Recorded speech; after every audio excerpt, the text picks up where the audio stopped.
Si Nostradamus ay pinakakilalang manghuhula at astrologo sa kasaysayan.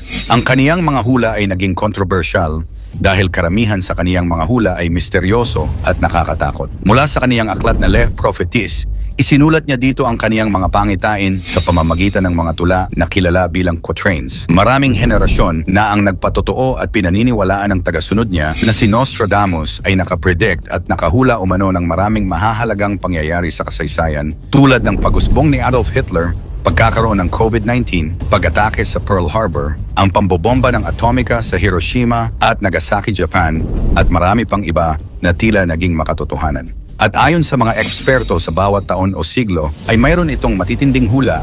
Kaya naman sa videong ito ay aalamin natin ang 10 nakakatakot na prediction ni Nostradamus sa taong 2025. Paglawak at pamamayagpag ng bansang China. Ayon sa interpretation ni Nostradamus, tinukoy niya ang pag-angat ng isang bansa mula sa silangan na nauugnay sa China mula sa kanyang quatrain. From the east, a great dragon will rise, flying across the sky. Maraming nagsasabi na ito ay isang simbolo ng lumalakas na impluensya ng China sa pandaigdigang ekonomiya at politika at mas marahas at mapanakop na bansa na maaaring maging mas kapansin-pansin pagsapit ng taong 2025. Pangsyam, natural disasters at pagbabago ng klima o climate changes. Ipinapakita ng ilang quatrain ni Nostradamus ang matinding mga pagbabago sa kalikasan, panahon at kapaligiran, kabilang na ang malalakas na bagyo at mga lindol. Mula sa kaniyang quatrain, the earth will shake in the new city and the earth will open up in several places. Binibigyang kahulugan ng kanyang tagasunod bilang pagtaas ng mga natural na sakuna sa iba't ibang bahagi ng mundo, gaya ng malalakas na lindol at bagyo, baha at matinding init sa mga bansa, kasama na ang mga pagbabago sa klima na magdudulot ng higit pang sakuna. Pangwalo, pag-usbong ng teknolohiya at artificial na intelihensya o ang AI. Sa pagbabago ng teknolohiya sa mundo, nabago rin ang takbo at pamamaraan ng buhay ng mga tao. Napabilis at napagaan ang kanilang trabaho, ito ay dahil sa artificial intelligence o AI. Ang pag-usbong ng makabagong teknolohiya at AI ay mula umano sa propesya ni Nostradamus ayon sa nag-i-interpret ng ilang quatrain ng manghuhula na tumutukoy sa kaniyang quatrains. The new machine man will rise, blending with the natural world. Sa pag-usbong ng AI at ang potensyal na pagsasama ng mga makinarya at tao sa hinaharap ay lalong mangingibabaw. Pang-7, pagbabalik ng monarkiya. Sa mga hula ni Nostradamus sa kaniyang quatrain na nagpapahiwatig ng pagbabalik ng isang leader mula sa nakaraan o isang bagong uri ng monarkiya. A king will be restored who will rule for long. Maaaring tumukoy ito sa muling pag-usbong at paghahari ng isang monarkiya o isang bagong leader na mamumuno sa mga darating na taon. Pang-6, pagbagsak ng isang malaking bansa. May mga nakasulat sa quatrain ni Nostradamus na ipinapahiwatig ang pagbagsak ng isang makapangyarihang bansa o imperyo sa mundo sa mga taong darating at 2025. The great empire will fall into ruin. Maraming nagsasabi na maaaring tumukoy sa superpower country o makapangyarihang bansa ang babagsak gaya ng Estados Unidos sa darating na mga taon. May quatrain pa nagpapahiwatig ng malaking pagbabago sa pandaigdigang politika, kabilang na ang pag-usbong ng isang bagong sistema o leader. A new order will rise. The old ones shall vanish like smoke. Ipinapakita nito ang posibilidad ng isang global political shift tulad ng pagbagsak ng mga malalaking bansa o rehimen at ang paglitaw ng isang bagong sistema ng pamamahala. Pang-5, paglalakbay pa sa kalawakan dahil sa makabagong teknolohiya.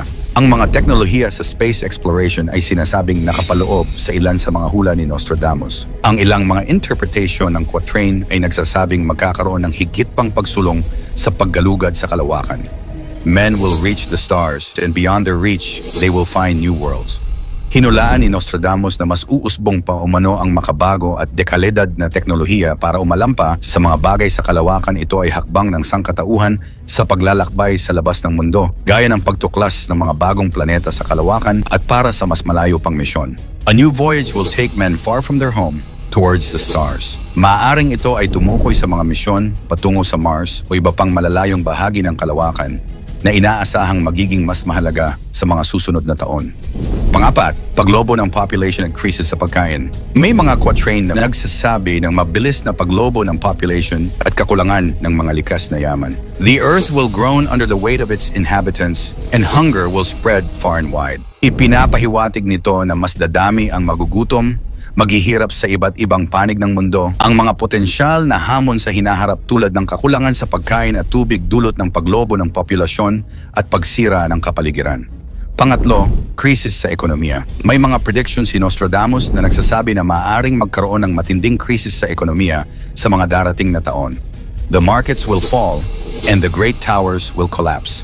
Ito sa isang malakihang pagbagsak ng ekonomiya o mga sistema ng pananalapi na maaaring maganap sa taong 2025. Isa pa sa mga hula ni Nostradamus ay nagpapahiwatig ng isang pagbabago sa pandaigdigang sistema ng ekonomiya. A new currency will rise, born of fire and metal, and the old ways will crumble. Maraming nagsasabi na ito ay maaaring dumukoy sa paglago ng mga cryptocurrency, digital money, at isang bagong anyo ng pera na magiging dominante sa ekonomiya sa 2025 o sa mga susunod na taon. Pangalawa, pag-usbong ng bagong uri ng paggamot o medisina. Hindi lahat ng hula ni Nostradamus ay puro nakakatakot at panganib. Meron din nakalagay sa ilang quatrain na nagsasabi tungkol sa malaking pagbabago o pagkatuklas sa medisina. In the age of iron and silicon, a new healing method will emerge. Ang hulang ito ng astrologo ay posibleng tumukoy sa mga bagong teknolohiya sa medisina tulad ng bioengineering, gene therapy, o advanced na AI sa larangan ng kalusugan na maaaring lumabas sa taong 2025. At ang una, World War III, o ang ikatlong digmaang pandaigdig. Ang isang nakakatakot at napakatinding hula ni Nostradamus na magaganap sa sangkatauhan, ang giyera ng karamihan ng mga bansa. Ang isang malaking digmaang ito ay magaganap sa hinaharap o taong 2025. The Great War will start in France and all of Europe will be attacked. It will be long and terrifying for everyone. Then in the end, peace will be restored but only a few will enjoy it. Ang posibilidad ng isang pandaigdigang digmaan ay maaari umanong magsimula sa Europa. Posibleng ang maging sentro muli ng matinding digmaan at sa Europa o malapit na mga bansa dito, matatandaang ang World War I at World War II ay dito rin nagsimula at sa kasalukuyan napakatindi ng digmaan ngayon sa Russia at Ukraine. Dagdag mo pa ang pagpapalawak ng NATO na itinuturing ang Russia bilang banta. Presensya ng mga nuclear na sandata ay nadito rin sa rehiyon. Ang mga hula ni Nostradamus para sa taong 2025 ay naglalaman ng mga misteryosong pahiwatig tungkol sa hinaharap. Bagamat ang mga pahayag ay kriptiko at hindi malinaw, maaaring magbigay ito ng babala at pagiging handa. Mangyari man o hindi ang mga hula ni Nostradamus, isa lang ang dapat nating paniwalaan at sampalatayanan. Ito ang nag-iisa nating kataas-taasang Diyos.